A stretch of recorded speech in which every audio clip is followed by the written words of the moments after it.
Tip number 16 of 21 exam success tips written by Megan Smith. Fill your lungs. Get your daily dose of fresh air by ensuring you spend some time outside each day. Take time during your revision period to spend at least half an hour outside in the fresh air. There are many ways in which you could combine this with completing productive activity. For example, if you have a dog, you could volunteer to take your dog for a walk each evening. Additionally, open your window if you revise at home in order to circulate fresh air in the room whilst you study. This will help to aid concentration and retain a pleasant study space. Now, let's look at two words there. Concentration, memory.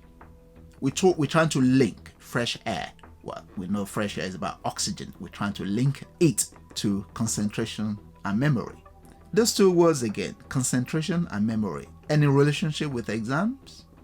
Yes, they are very well linked to exams, because exams is about remembering what you've studied, what you've worked hard to study, and actually having the concentration to read the question correctly and make sure the writing that you are providing is in line with the question. You need concentration to do that.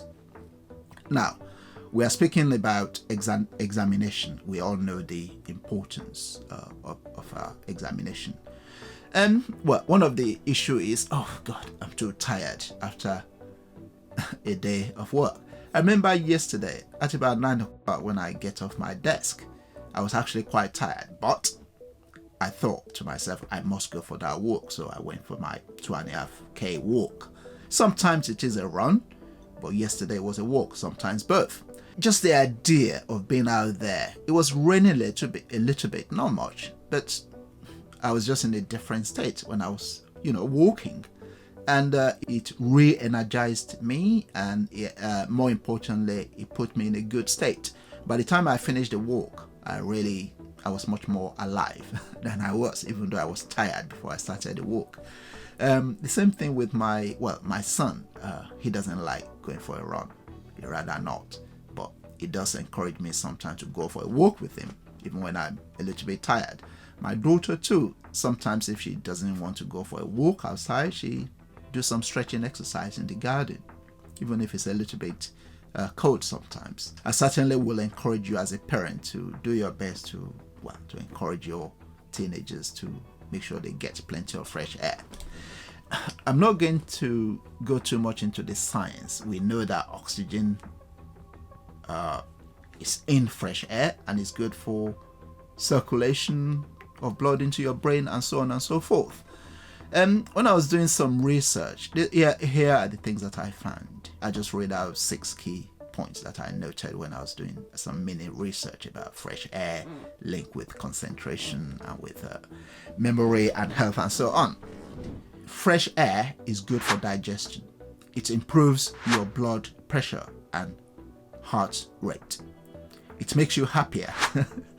It strengthens your immune system. Fresh air cleans your lungs. You will have more energy and sharper mind. All those things are interesting. Some scientists may disagree with them, but I do not care.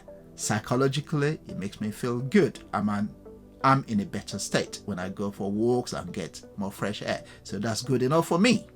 It's not about working hard. It's about working more effectively. And if it means that if you get more fresh air, combine that with hard work, you will be able to actually absorb more, retain more, and being in a good state. That is good enough for me. If you are the parent watching this, I suggest you encourage your teenager to get more fresh air. Or if you are the student yourself watching this, it's good for you. It puts you in a better state, and being in a better state is very important. I'm just going to wrap up this video by just quickly saying that get more fresh air. It's good for the body and the soul, and it's good for exams too. Thank you for watching, and I look forward to speaking to you in my next video. Thank you.